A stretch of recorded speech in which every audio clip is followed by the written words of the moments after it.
com muito aprendizado sobre a vida. Desde 2011, Curitiba tem um ambiente que reúne pesquisa, memória e educação. É o Museu do Holocausto. Ele é o único no Brasil. E se você não conhece, assista a reportagem que a gente te mostra um pouco do que acontece por lá. Uma imersão a um momento triste da história. O sonho de ter um museu do Holocausto no Brasil era antigo, mas se tornou realidade no final de 2011. As visitas começaram no início do ano seguinte. Aqui no Brasil, também aqui em Curitiba, existe uma condição fundamental também, que é a vinda de dezenas de judeus sobreviventes dos campos de concentração nazistas e que aqui reconstruíram suas vidas. Aqui estão seus netos, seus bisnetos e que ajudaram a construir o que é Curitiba e o que é o Paraná hoje. Uma das frases mais tradicionais de professores de história é sobre conhecer os erros do passado para que eles não se repitam no futuro.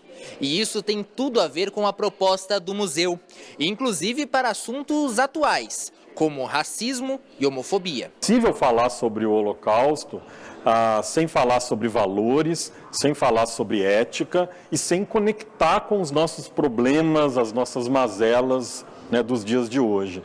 Então, falar sobre o Holocausto é falar sobre racismo, é falar sobre LGBT e fobia, é falar sobre acolhimento a refugiados, a inclusão a pessoas com deficiência, e todas essas questões servem para nós, para hoje. Falar sobre o Holocausto não é simplesmente falar sobre o passado, é se utilizar do passado para falar sobre o presente, para falar sobre o futuro.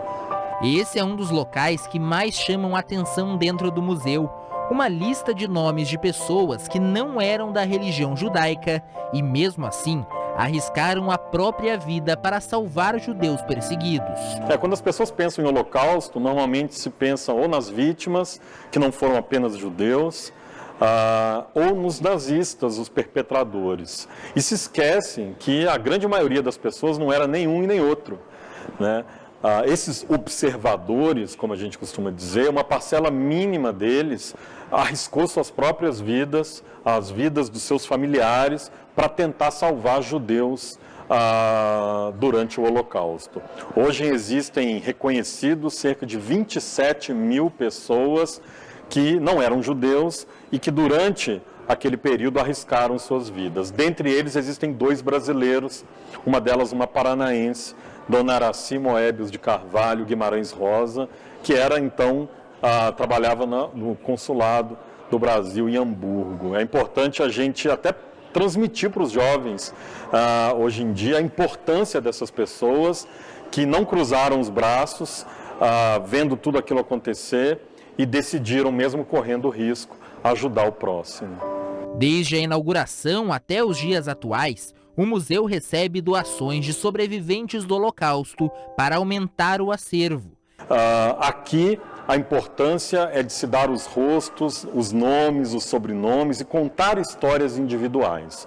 Então, o visitante que vem ao museu pode conhecer algumas dessas histórias, inclusive por meio de objetos, de uma forma bastante interativa, também contando com a opção da interpretação em Libras, para ajudar nesse processo tão importante que é o de inclusão que o museu faz parte.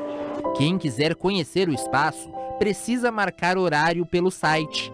As inscrições para a visitação de escolas este ano já estão encerradas.